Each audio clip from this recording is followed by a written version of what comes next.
maravilha. Professora já.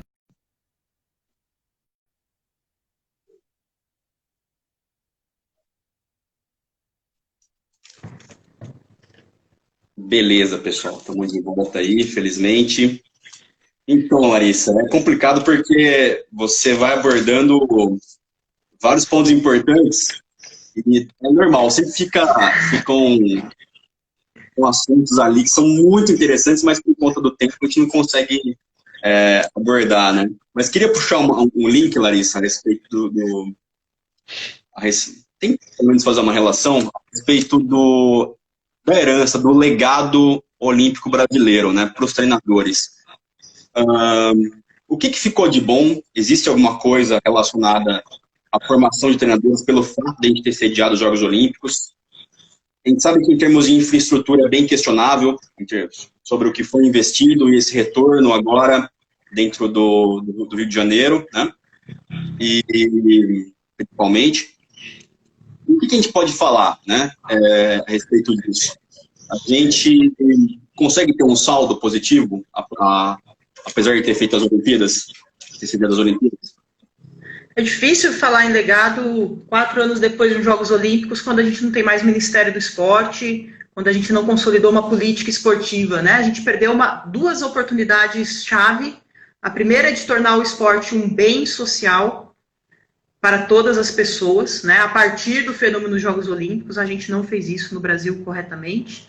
E outro era construir uma política esportiva com eixos mais claros, com responsabilidades, e a gente também não fez isso. Acho que esses foram os dois maiores pecados, vamos dizer assim, da gente trazer os Jogos Olímpicos para o país. A gente não fez o maior bem que a gente poderia ter feito em termos esportivos, penso eu. Teve um levantamento, teve vários, né, mas um deles foi organizado por um processo que chama SPLIS, que é um grupo liderado por uma universidade belga. Aqui no Brasil, a USP trabalhou nesse levantamento, e o professor Leandro Mazei, que hoje trabalha aqui na Unicamp, também trabalhou com o SPLIS, e o SPLIS determina 9 pilares para o esporte de alto rendimento. Um desses pilares é a formação de treinadores. Dentro desses pilares tem o investimento financeiro, tem a iniciação esportiva. O Brasil, dentro das 15 nações estudadas, e no primeiro levantamento a Grã-Bretanha, por exemplo, fez parte, né? A Inglaterra, que sediou a Olimpíada recentemente, o Japão, que cedia próximo, o Brasil. O Brasil era dos que mais tinha dinheiro. Hoje não, né? Mas no período do ciclo olímpico Rio, foi investido muito dinheiro no esporte. Mas era o que menos tinha desenvolvido o esporte para todos, e desenvolvimento de atletas, e desenvolvimento de treinadores e treinadoras. Portanto, a gente investiu pouco nas pessoas, segundo esse levantamento, né?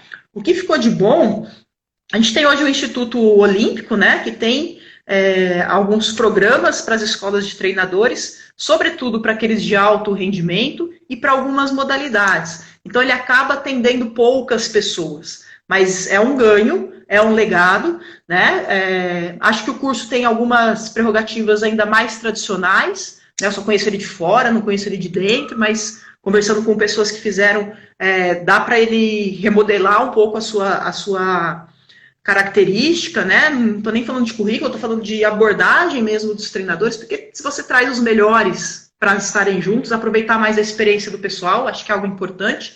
Mas acho que isso é um ganho, né? Mas ele atende ainda poucas pessoas. Eu penso que a gente... eu estava estudando, curiosamente, essa semana, eu vou participar de um programa também do Legado Olímpico, o mesmo que eu fiz para ser uma formadora de treinadores. Agora a gente vai assessorar países que estão desenvolvendo ainda os seus sistemas, né? Assessorar no sentido de fazer uma mentoria, uma reunião por mês, enfim. É uma colaboração, na verdade, né? E aí eu estava estudando alguns modelos, estava estudando o modelo inglês, o modelo da Nova Zelândia, que são muito diferentes, um muito estruturado, o outro mais solto, e aí a gente começa a ver o quanto... E no modelo neozelandês tinha uma frase muito importante, meu caderninho está aqui, esporte lidera o esporte. Quem que vai cuidar da formação de treinadores de tênis se não for a confederação, a federação ou qualquer entidade do tênis? Não vai ser o Ministério do Esporte, se tivesse, não vão ser as escolas, não vão ser as universidades, né? Eu penso que as federações esportivas poderiam liderar o movimento, né? Poderia aí ter o suporte do Comitê Olímpico, né? De como montar esses cursos, de dar diretrizes para quem...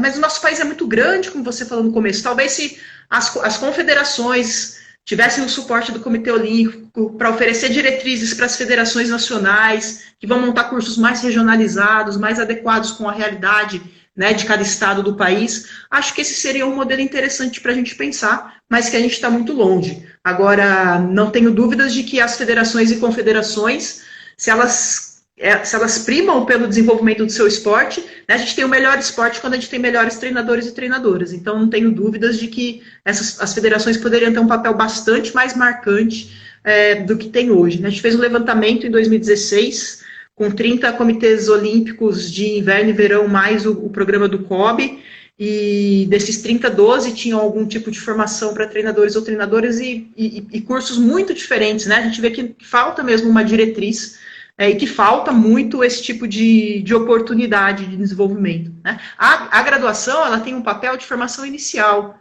são os seus primeiros 4 anos, e você vai ser treinador o resto da vida. Então não dá para esperar tudo da faculdade, né? A faculdade, ela é generalista, ela é inicial, ela te dá as primeiras pistas, depois você precisa se aprofundar. E aí acho que as federações, confederações, enfim, ligas, né, podem ter esse papel, inclusive isso pode ser bastante rentável em alguns níveis, né? De repente, por exemplo, semana passada teve um encontro de futebol feminino e a gente estava falando das licenças, né? Uma licença da CBF, eu não sei direitinho, mas custa em torno de R$5.000, me parece. Talvez para um treinador que trabalha na Série B, na Série A do futebol masculino, isso seja tranquilo. Para qualquer treinadora do futebol feminino, não dá, né? O salário não permite acesso ao curso. Então, é o tipo de coisa que a gente precisa pensar também em ter diferentes programas. Ó, aqui a gente vai fazer para ganhar dinheiro, aqui a gente vai fazer para melhorar, a gente está com carência de treinador dessa característica, vamos investir nessas pessoas, né? É isso que chama política de desenvolvimento de treinadores e treinadoras. E a gente tem programas bem interessantes ao redor do mundo, mas aqui ainda falta bastante coisa para a gente construir. Tem bastante trabalho para quem quer mexer nisso. Sem dúvida, sem dúvida. Larissa, comentou agora do Pierre Trudeau, né? Não tem como não lembrar também do Jean Coté, né? E aí a gente lembra do modelo, né, de treinamento a longo prazo, né, canadense. E aí a gente já puxa um link de novo com o seu doutorado, no qual eu lembro que você comentou, né, que você foi trabalhar numa equipe que eram 5 equipes sub-13, né, lá na Espanha, na região de La Coruña, e que tinham diferentes perfis, né, algumas equipes mais fortes, né, de melhores jogadores, que tinham um perfil mais de rendimento, e outras equipes com um modelo mais participativo. Isso vai bem de encontro ao modelo canadense de desenvolvimento, que depois até você foi, né, até pelo contato com o Jean Coté, buscar mais referências a respeito. O que a gente pode falar do modelo canadense, pontos positivos, e depois eu puxo mais um link aí com a abordagem do Jean Coté também. Legal, acho que uma contribuição importante do modelo canadense é valorizar o esporte de participação, né? O esporte como um bem social, acho que isso está bem mais claro lá. E da gente ter... Só que tem um lance diferente, né? Os treinadores e as treinadoras lá de esporte de participação, de iniciação, a maioria são voluntários. Eu tenho uma outra profissão e aí eu dou treino no fim da tarde pro meu filho, do meu bairro e tal. Então não tem essa questão da remuneração. O esporte no Brasil é mais caro, porque ele é feito por profissionais, né? Então acaba se tornando um serviço, um produto. E aí a gente não dá pra gente pegar, olha o modelo canadense, que lindo, vamos jogar no Brasil. São contextos diferentes. É uma sociedade com, acho que, valores pessoais mais sólidos, né? De valorizar o bem comum. Então, por isso que o esporte de participação lá tem mais valor. Acho que a gente ainda é menos maduro em relação a isso. Mas eu acho que a grande contribuição do modelo canadense é pensar em longo prazo, reforçar, e aí o Jean Coté tem uma contribuição muito grande isso nas pesquisas dele, que o processo de iniciação é o mesmo. Né? Quando a gente vai ver as pessoas que se tornaram atletas ou as pessoas que são ativas fisicamente, a maioria delas começou em processos de iniciação, com pouca pressão, sem especialização, e elas se especializam depois dos 12 anos de idade, né? Então, lembrar que o processo é em longo prazo. Isso mesmo atletas, tá? Atleta das principais ligas do mundo. Então, essa contribuição e essa evidência científica ela é muito importante, nos dá a segurança de pensar modelos de iniciação esportivo sustentados na diversificação. Tanto se eu quiser ter o atleta de alto rendimento, como se eu quiser ter a pessoa que fica para participação. Para os dois fins, o começo é o mesmo. A diversificação, o prazer pelo esporte, o conhecimento do jogo, né, a competência, seja lá a modalidade que for. Isso é muito importante, ninguém tira o valor de ensinar bem o esporte. Né, se eu não consigo fazer, eu não volto. Mas isso ser prazeroso. Acho que esses elementos chaves são muito importantes no modelo canadense e que acho que a gente ganha bastante aprendendo sobre isso. E o modelo e a escola, eles têm a associação para a formação de treinadores, né, que a gente não tem, a gente não é muito organizado em associações. Quem faz os programas de formação de treinadores e treinadoras é a Coaching Canada, e aí existe essa responsabilidade, né? Falta esse órgão também, acho que ajudaria um pouquinho a gente. Perfeito, Larissa. Agora, antes de fazer a pergunta foi legal porque você esclareceu bem esses pontos e principalmente reforçar essa ideia. Calma, gente, aqui no Canadá, né? A gente tem nossos desafios pessoais. Né, a gente tem coisas muito boas, né, deles também. Por exemplo, o fato do filho de alguém ser treinado por um profissional é muito valioso, né? Então a gente, poxa, você falou, né, que fui para alguns lugares e tal, e eu vejo o quanto a gente é competente para dar aula, para dar treino, para lidar com as pessoas, para conhecer, às vezes, colegas. De uma colega que é professora de uma das principais universidades de coaching, que é West Virginia, ela chama Christine Diefenbach, quem estuda treinador já viu alguma coisa dela. Ela é a coordenadora, presidente de uma associação que está tentando dar suporte para todos os outros cursos de formação nos Estados Unidos. Ela falou, eu tenho 3 alunos brasileiros. Eles são excelentes treinadores, excelentes, né? Então a gente não pode desvalorizar o que a gente tem. Mas em termos de organização, né? Em termos de dar valor para quem está do nosso lado, a gente tem muito para aprender ainda. E só lembrar, né? A gente não pode desvalorizar o que a gente tem também. Mas a pergunta foi sobre o Canadá, não foi sobre o Brasil, né? Pois é. Nervosa, às vezes o pessoal só olha para fora e não olha para dentro, né? Com certeza. A gente olha aqui para a Argentina, tem tanta coisa legal. A gente olha... Ano passado eu fiz um trabalho na África, sensacional. E a gente está sempre olhando ali para o que eu chamo de Big Four. Inglaterra, Canadá, Estados Unidos e Austrália. O mundo é muito maior do que isso, né? E se a gente valoriza a experiência, a gente tem outras experiências que talvez se aproximem mais da gente do que esses países. Tem mais dinheiro, tem mais recursos. Com certeza. Até vou fazer um parênteses rapidinho para falar do professor Michel Milstead.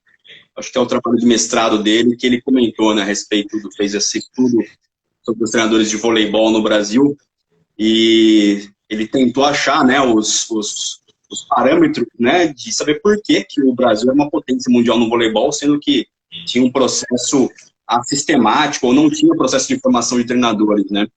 Não tinha uma base esportiva sólida dentro do Brasil, no campo do voleibol também, né? Algumas equipes profissionais que fazem suas peneiras, né? Aquele processo de seleção natural, praticamente, né? E foi buscar entender.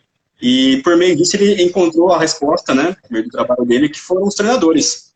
Bons treinadores que foram para fora do Brasil, voltaram, reorganizaram suas metodologias, criaram grupos de estudo, grupos de discussão. Então, realmente, os treinadores brasileiros, no tênis também é assim, né? A gente tem treinadores formidáveis que realmente superam todo esse problema logístico aí de infraestrutura no nosso país também, com certeza.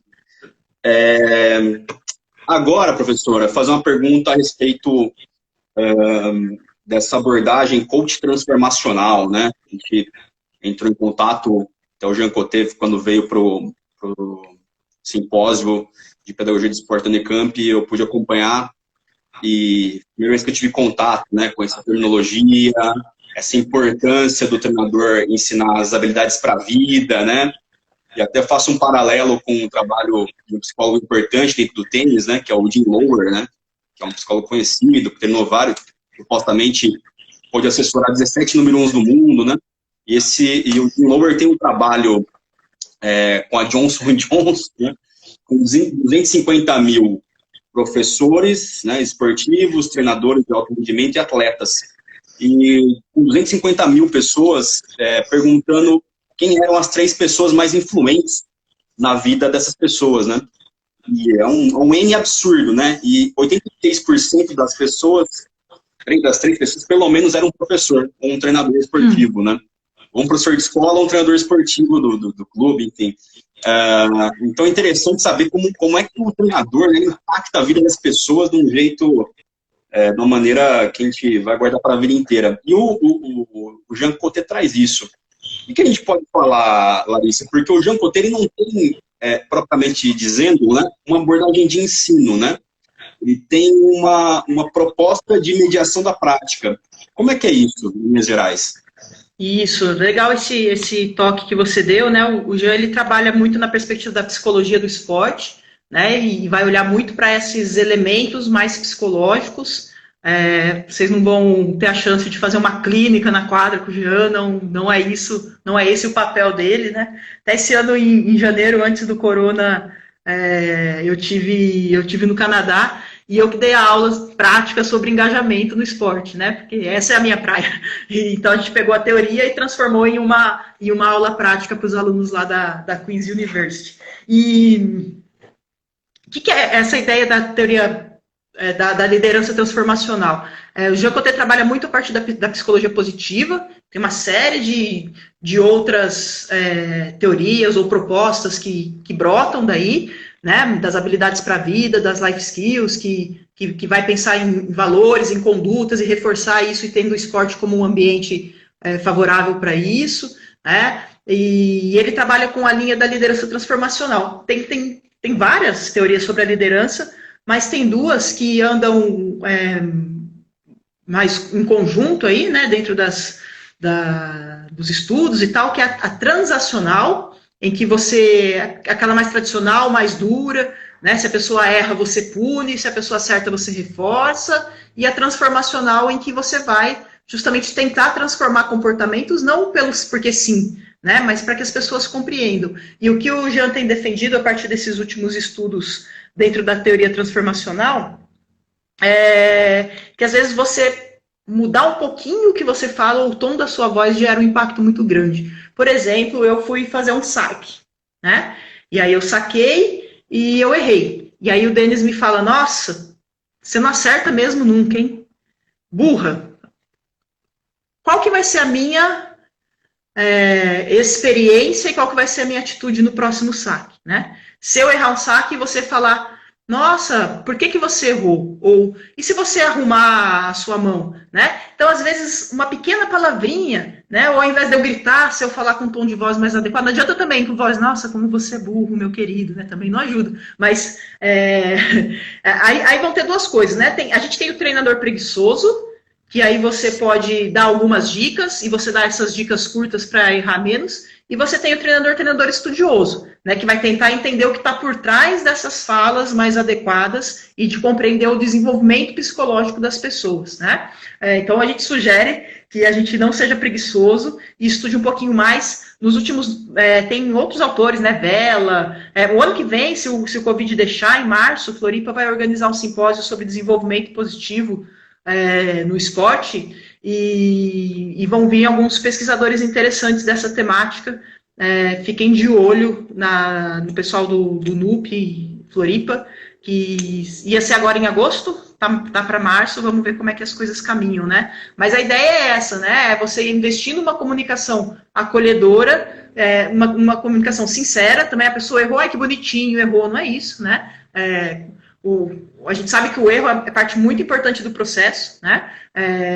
Então é você partir de uma comunicação punitiva, impositora, para uma comunicação construtiva, compartilhada, né? Mas isso tem muito a ver com, e aí você vai lembrar muito do Hudson, né? Com a própria visão de mundo do treinador e da treinadora, como que ele se vê, como que entende o esporte, como que se vê as pessoas, né? Qual é o tipo de respeito que a gente oferece para quem vem para a prática esportiva.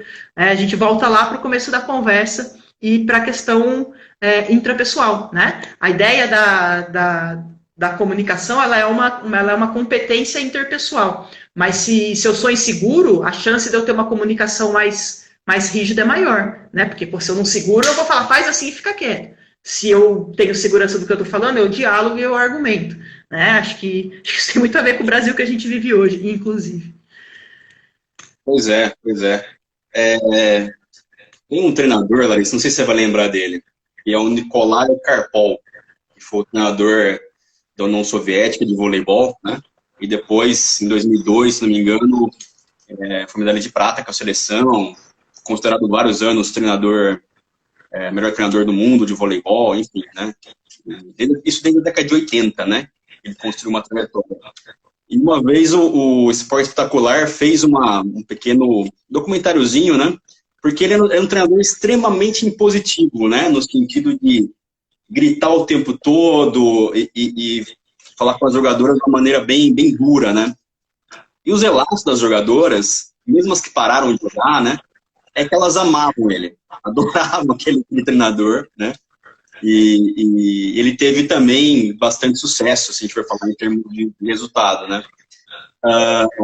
E a reflexão que a gente tem é, será que ele seria um bom treinador hoje, né? Com as jogadoras jovens que viriam nesse momento, né? Com a nossa mudança, eu fico imaginando, será que um treinador como o Leão, por exemplo, hoje teria espaço, né? Uhum. Isso é uma reflexão que a gente faz sobre esses modelos mais autoritários, né, de treinamento, que tiveram realmente êxito, mas é bastante questionável, né, da gente querer replicar em qualquer tipo de situação. Acho que também tem uma fala do professor Michel Melisted que dizia que durante um período, quando o Bernardinho estava no auge, todo treinador da formação queria ser meio Bernardinho, né? Então, quais são os perigos de a gente fazer essa modelagem um pouco equivocada, Larissa?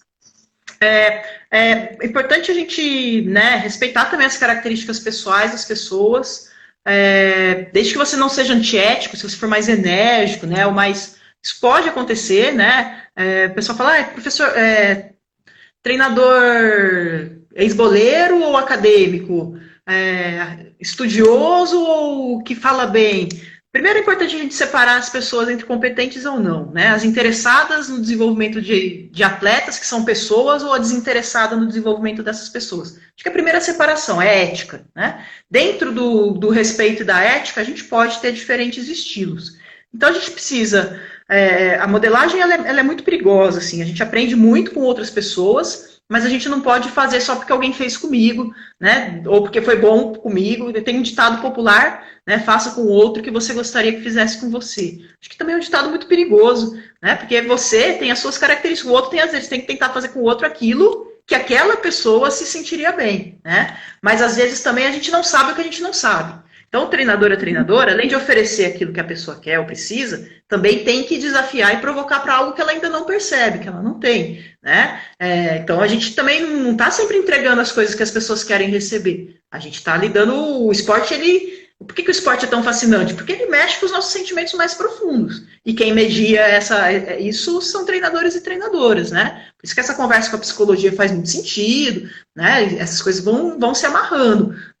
Os próprios modelos de ensino, lembra lá do TGFU, do ensino do jogo pela compreensão. Além dele valorizar o entender, né, o jogo, ele também fala muito da comunicação pelo questionamento, de fazer a pessoa pensar, né? Não é só uma nova proposta prática, é também reflexiva. E acho que a vantagem do modelo é você conhecer alguma coisa em profundidade.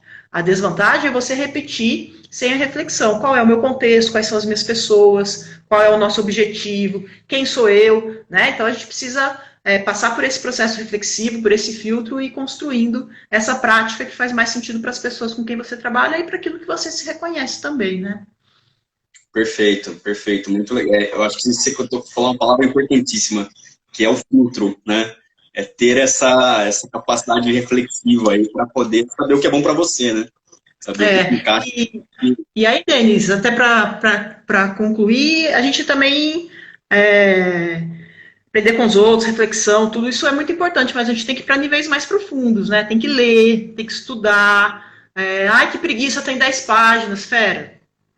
Não dá para alguém fazer a profundidade por você. A gente pode te dar informação, conhecimento, argumento, bundinha na cadeira e estudar, né? Se você quer ficar no mesmo nível, show, parabéns, é a sua escolha. Mas se você quer ir para outros níveis, você precisa ir para processos mais profundos de aprendizado, né? E acho que é isso que é o desafio daqui para frente. Com tanta informação, como é que a gente transforma essa informação em conhecimento mais sólido, né? Mais profundo, né? Que a gente antes tinha o perigo do modelo, agora a gente tem um perigo enorme do raso, né? A gente pode ter aí uma geração de pessoas muito rasas e isso me assusta bastante. Ninguém precisa ser intelectual, né? Mas a gente também precisa parar de sustentar as nossas crenças em mensagem de rede social, né? Elas podem despertar coisas, elas podem passar informações bacanas também, mas profundidade exige mais do que isso. Perfeito, Larissa. Bom, eu vou tentar ser mais sucinto, Larissa, para respeitar o seu tempo também, né? Mas, olha só, tem uma questão que me chamou bastante atenção, Larissa, um tempo atrás, que é o posicionamento do treinador da equipe do Bahia, né? Do Bahia, que é o Roger Machado. Uhum. No qual ele se posicionou de maneira bem interessante, abordando questões sobre o racismo, o racismo, o abuso de mulheres, né? A atual situação política do país, fazendo muitas críticas ao governo, e ele teve uma aceitação dividida, né? Dentro do cenário meio futebolístico, como, por exemplo, foi a situação do Raí, né? Do jogador Raí com o Caio, né? O apresentador esportivo, no qual o Caio coibiu, né? A fala do Raí sobre o posicionamento político que ele estava tendo naquele momento. Eu sofro com isso direto, porque eu sou militante de algumas causas a respeito disso também, e isso acaba até impedindo, às vezes, a gente circular alguns espaços no qual, realmente, o tênis ele acaba sendo bastante reacionário, né? Bastante conservador em alguns lugares. Inclusive, eu tenho amigos, né, mais próximos da jovem geração, que eles não querem, não podem, não sentem a vontade de se posicionar com medo de como os patrões, os chefes, né, ou próprios clientes, vão reagir frente a esse posicionamento mais assertivo, em termos políticos mesmo.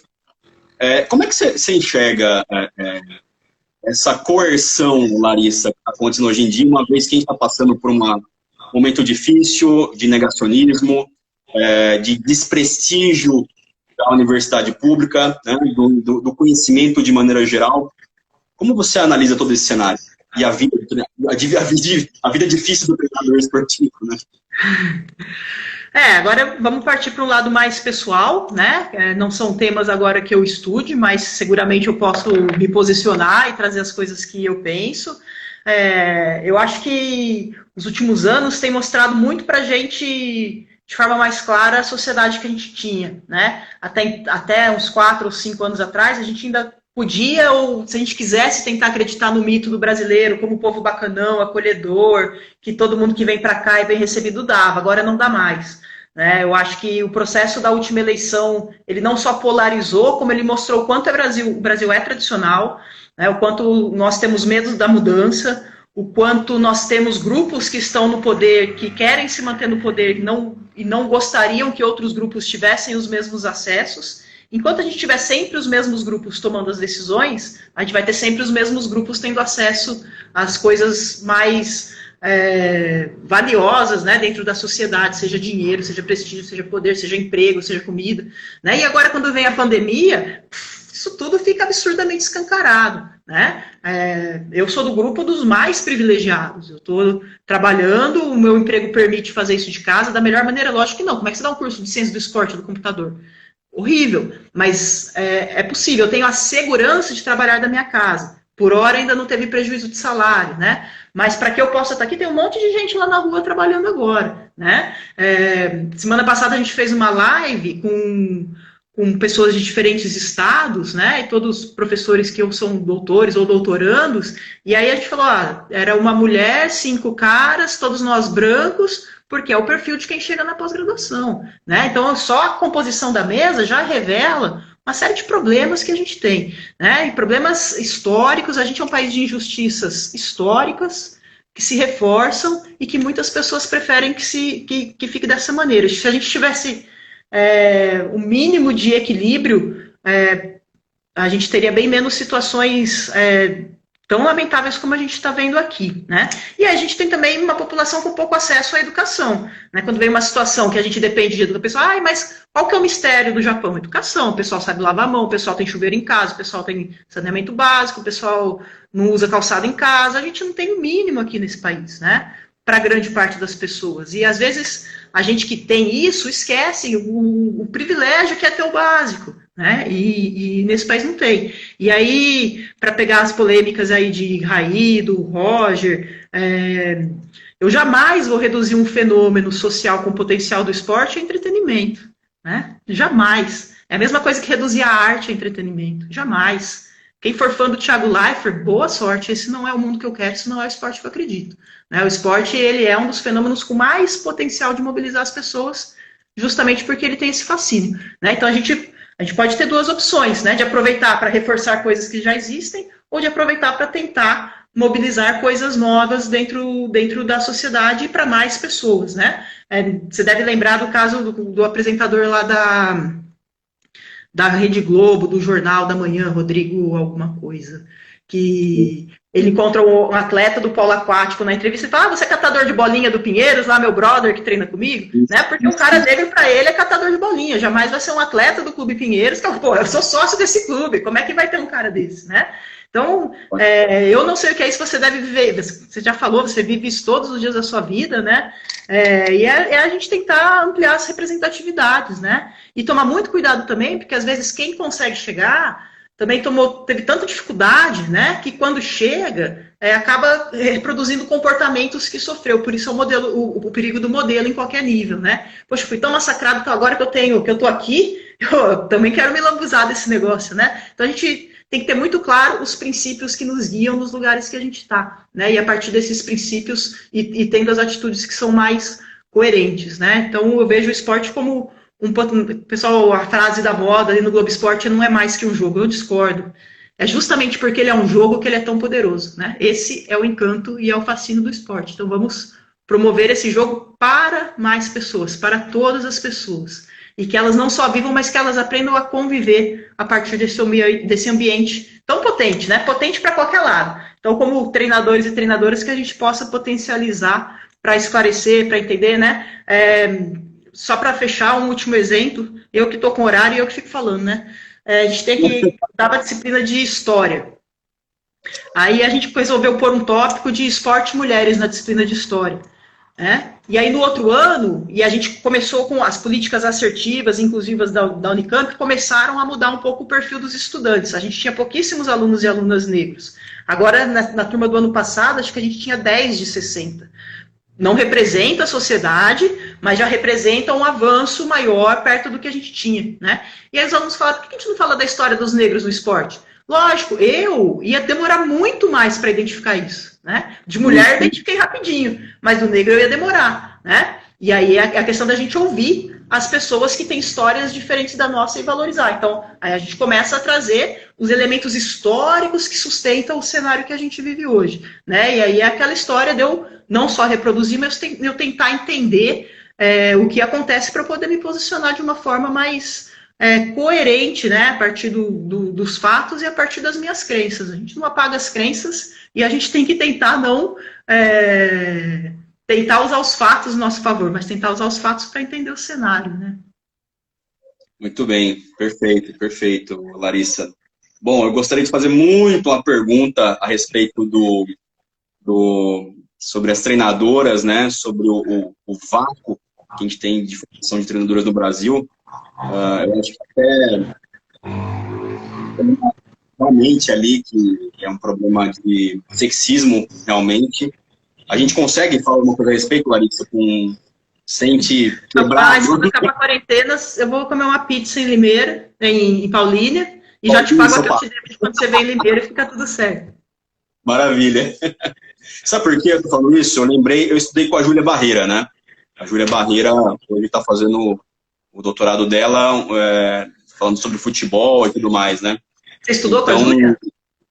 Com a Júlia na pós-graduação, a gente fez bioquímica, filologia junto na Unicamp, no Labex. Não sabia. Foi bem legal, assim.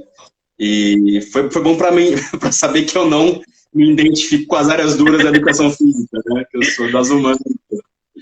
Mas, enfim. E como eu estou acompanhando um pouquinho esse trabalho também dela, acho bem interessante, me veio essa questão, né, da dificuldade, né, da formação das treinadoras. Como é que é isso no Brasil, Larissa? O que a gente pode fazer para resolver? Legal. É até interessante, a gente fez a Federação Paranaense de Tênis está fazendo fez já um estudo que chama DNA Paranaense do Tênis, e eles vão lançar um livro mapeando mesmo como que é o que acontece no tênis, e a gente escreveu o capítulo sobre as treinadoras, atendendo um convite do Caio. Falei da história, né, o quanto ela é importante. A gente, historicamente, o esporte não é associado a mulheres no Brasil, né? Se a gente for olhar para a história, entre 45 e 79, a gente teve restrições e proibições legais mesmo a competições, a prática formal de algumas modalidades esportivas. Não é o caso do tênis, né? O tênis sempre foi visto também como uma modalidade para as ladies, né? Aliás, eu tenho um grupo de WhatsApp das minhas amigas que é ladies do tênis, e nós não somos nada ladies, nenhuma das meninas, junto com o Samuel. Mas a gente percebe que no imaginário das pessoas ainda, para muitas delas, esporte e mulher parece que é algo que não combina, né?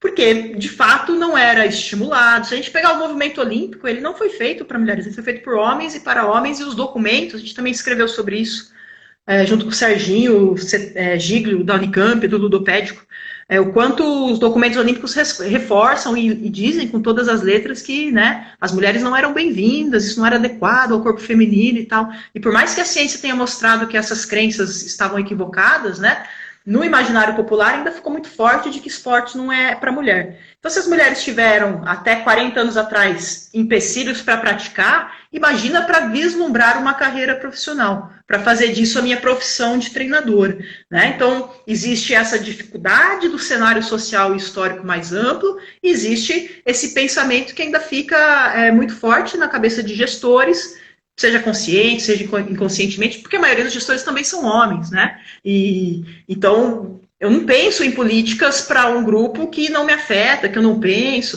Então a gente está nesse processo de mostrar essas diferenças, é o primeiro passo, e de testar ações e acompanhar essas ações como é que funcionam, né? Outros países têm trabalhado com a ideia de cotas ou de programas de formação de treinadoras especificamente para mulheres, ou de financiar o curso para as mulheres, aquele exemplo que eu dei da CBF, né? De repente, se para alguns treinadores também não é a realidade da maioria, a maioria também não ganha bem, né? 2 anos atrás, um aluno de doutorado teve uma proposta para trabalhar no Sub-15 de um clube de Série A do Brasil para ganhar R$1.500 por mês. Como é que paga o curso da CBF? É possível, né? Não paga, né? Então, e esse é o salário, é uma realidade muito comum no feminino mais ainda, né? Como é que eu vou pagar o curso da CBF? Então, tem que financiar, não tem jeito, né? A gente precisa investir, mas a gente só investe quando a gente reconhece. Então, a gente precisa reconhecer, a gente precisa falar sobre isso, a gente precisa entender as questões históricas e a gente precisa testar ações, né? A gente fez um levantamento nos campeonatos brasileiros de futebol feminino, nos cargos de treinadoras e árbitras. E em relação às treinadoras, se a gente continuar com o mesmo tipo de políticas e ações que a gente tem hoje, pelas análises estatísticas de Júlia Barreira, entre os anos de 2030 e 2040 a gente vai ter equilibrado o número de homens e mulheres, então a gente teria mais 2 décadas pela frente. Dá para a gente acelerar isso, né? Agora a gente precisa pôr em prática ações, né? Estou montando a minha comissão técnica. Será que não tem uma mulher tão competente como um homem? Por que eu nunca pensei nela? Esses dias... não vou contar essa história não, porque expõe pessoas, mas a gente lida com coisas assim, as coisas que você vive por ser negro, a gente vive por ser mulher, simplesmente porque sim, né? Porque a gente é quem a gente é. Enfim, o que a gente pode fazer é ouvir e abrir os espaços que são possíveis para as pessoas que passam pelos problemas que não são iguais aos nossos, né? Mas, a gente acha que, no fim, voltando para a pergunta anterior, a gente ainda é tão... No fundo, acho que a gente não... Eu ando meio pessimista, né? Porque eu sou o poço de otimismo, mas a gente é uma sociedade muito mesquinha, muito. Né? A gente tem que tentar se juntar às pessoas que têm uma identidade de trabalhar mais pelo coletivo e não só para aquilo que me afeta diretamente, e construir essas ações. Por exemplo, Então, contei essa agora da Federação Paranaense de Tênis, né, que foi entender esse cenário. No tênis, a gente vê que tem mulheres, sobretudo na iniciação, né, mas no alto rendimento não chega. Se eu sou casada com um cara e ele é treinador, a sociedade vai achar super legal que eu fique com os nossos filhos e ele vai para a Olimpíada. Se eu sou casada com um cara e eu sou treinadora, a sociedade vai falar, nossa, coitadinho, vai ficar com os filhos enquanto ela vai para a Olimpíada? Como assim? Né? Então, a gente tem esse monte de questões muito maiores que trazem empecilhos ou barreiras maiores para que as mulheres cheguem. Né? E aí, quando você não tem visibilidade, você não tem um modelo, você fala, como é que eu vou pensar em ser isso se eu não conheço ninguém que foi? Né? E a gente vai criando esse ciclo e a gente precisa ir rompendo com isso, valorizar as pessoas que chegaram, abrir os acessos, né? Tem uma série de questões aí. A Federação Paulista de Futebol está começando a pensar bastante sobre isso também, com o Departamento do Feminino, ações, e a gente tem tentado acompanhar alguns desses movimentos justamente para aprender as coisas que têm dado certo, né, a partir das pesquisas, e propor também ações de políticas mais abrangentes nesse sentido. A gente está ainda num momento bem inicial aqui no Brasil, né, mas que tomara que a gente tenha resultados interessantes logo, né? Então, como você falou da Júlia, a gente está acompanhando esse processo com a imposição da Conmebol, de time masculino tem que ter time feminino, e aí a gente começou a estudar várias coisas, estamos com um estudo agora sobre treinadores de futebol, para acompanhar aquelas que chegaram, qual foi o percurso delas para que elas chegassem. A gente está fazendo levantamento do que tem e do que não tem. Fiz um estudo com judô, com treinadoras internacionais, também para conhecer a trajetória dessas treinadoras e ver o que pode ter feito a diferença para quem chegou. E também entender, para a grande maioria que não chegou, o que aconteceu para a gente tentar construir caminhos, né? Acho que esse é o papel da ciência. As pessoas não precisam ter medo da ciência. A ciência está aqui para ajudar a gente a ter... A ciência ela não traz verdades, ela traz pistas com um pouco mais de sustentação, né? E a gente está tentando construir essas pistas para sustentar práticas e políticas e isso a gente faz tanto a partir da teoria como a partir da própria prática, né? Organizando isso. Às vezes os treinadores, as treinadoras têm um dia a dia muito corrido, isso é muito comum, e também com ações que não é o cotidiano sentar e escrever o que eu fiz, né? Então a gente é o contrário, a gente também tem um dia a dia muito corrido, mas o nosso papel é justamente sistematizar essas boas práticas e acho que essa é uma característica também do LEP, do Gripper, de trabalhar junto, né? Eu não gosto nem de falar de construir as pontes, eu não quero ponte, eu quero estar na mesma quadra, no mesmo campo, com os papéis diferentes, com as responsabilidades diferentes, mas trabalhando junto para construir um esporte mais adequado, né, para os praticantes e para as praticantes. Perfeito, Larissa. Só para referendar aí a sua fala, eu acho que é isso mesmo, né, a ciência, esse papel importantíssimo aí dos precursores aí do curso de Ciência do Esporte, que é você, professor Alcides, a gente pode falar da professora Thaisa também, do Gripper, sempre o professor Milton, né, sempre pessoas muito agradáveis no trato e sempre muito orientadas a compartilhar, né? A compartilhar ensinamentos, a compartilhar espaços para promover a prática pedagógica. E a ciência é isso que você falou, né? É um farol, né? São indicadores, né, mais seguros que a gente vai poder conduzir depois bons trabalhos, boas propostas. Bom, professora, infelizmente, vou encerrar. Sei que é triste, sei que é duro.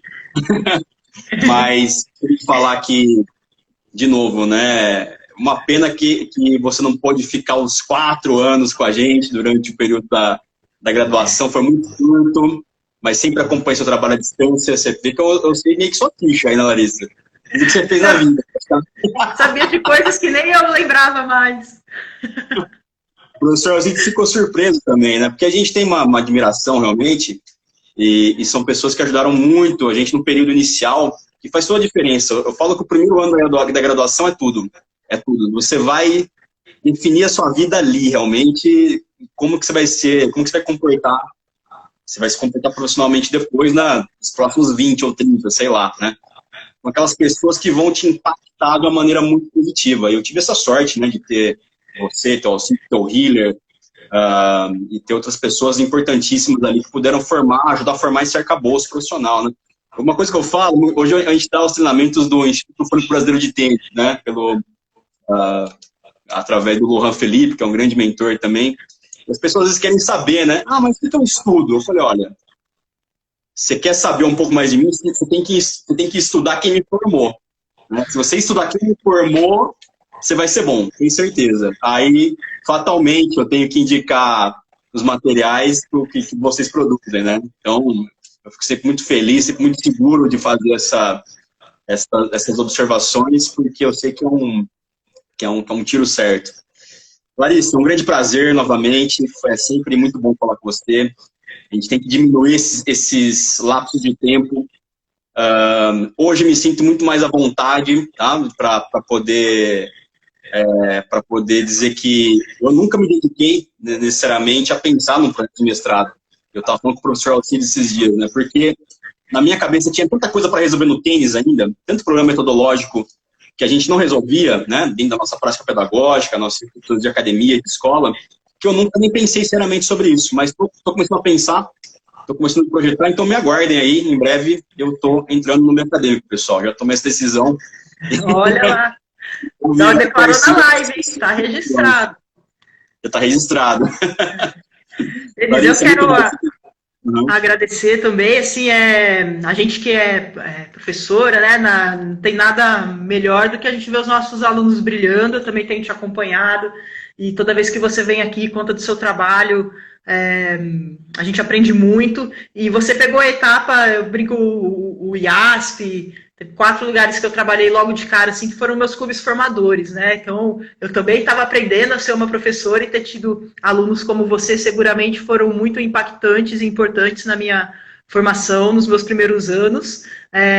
Acho que uma coisa importante, eu gosto muito da graduação, né? Então, tem aquela história do treinador de iniciação. Eu gosto de fazer a iniciação, estou aprendendo agora a fazer o alto rendimento, a trabalhar com os treinadores, mas dentro daquilo que a gente falou de ciência, é claro que, poxa, para você encaixar um mestrado na sua vida, você vai ter que abrir mão de algumas coisas, porque vai te tomar um tempo, né, que hoje ele não tem. Mas quando a gente tem pessoas com a prática, você é curioso, você tem uma prática de excelência, você está estudando pra caramba, agora é você encontrar o tempo para aprender a articular isso em um processo científico, né?